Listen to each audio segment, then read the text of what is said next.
বাংলাদেশ থেকে ফ্যাসিবাদী শেখ হাসিনা সরকারের পতন ঘটলেও এখনো চূড়ান্ত বিজয় আসেনি বলে মন্তব্য করেছেন বৈষম্য বিরোধী ছাত্র আন্দোলনের আহ্বায়ক হাসনাত আব্দুল্লাহ।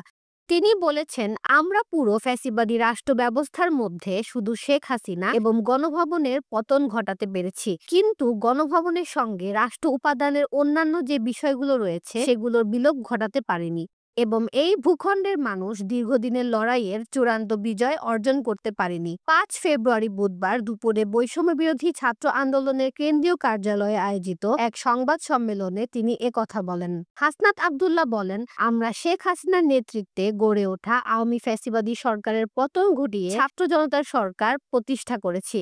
একই সঙ্গে আমরা ফ্যাসিবাদী আওয়ামী লীগকে হটাতে সক্ষম হলেও আমাদের রাষ্ট্র কাঠামোতে বিদ্যমান ফ্যাসিবাদী যে উপাদানগুলো রয়েছে সেগুলোর সম্পূর্ণ বিলোপ ঘটেনি। গণ অভ্যুত্থানে আমাদের এক দফা ছিল ফ্যাসিবাদের বিলোপ, নতুন রাজনৈতিক বন্দোবস্ত, নতুন রাষ্ট্র কাঠামো গঠন, গণতন্ত্রকে প্রাতিষ্ঠানিক রূপ দেওয়া এবং সাম্য, মানবিক মর্যাদা ও সামাজিক সুবিচারের বাংলাদেশ গড়ার জন্য এখনো আমাদের কাজটি অসমাপ্ত রয়ে গেছে। তিনি বলেন, এই ভূখণ্ডের মানুষ ১৯৪৭ সালের পাকিস্তান আমলে, ১৯৭১-এর মহান মুক্তিযুদ্ধ এবং ১৯৯০-এর অভ্যুত্থানের মধ্য দিয়ে সবসময় একটি জুলুম এবং শোষণহীন সমাজ ও রাষ্ট্র ব্যবস্থার আকাঙ্ক্ষা মানুষ ব্যক্ত করেছে। কিন্তু দুঃখজনক বিষয় হলো, আমাদের বিদ্যমান যে রাজনৈতিক কাঠামো এবং দলগুলো রয়েছে তারা মানুষের আশা আকাঙ্ক্ষাকে ধারণ করতে ব্যর্থ হয়েছে। একই সঙ্গে তারা গণমানুষের এই গণ আকাঙ্ক্ষাকে বাস্তবে রূপ দিতে ব্যর্থ হয়েছে।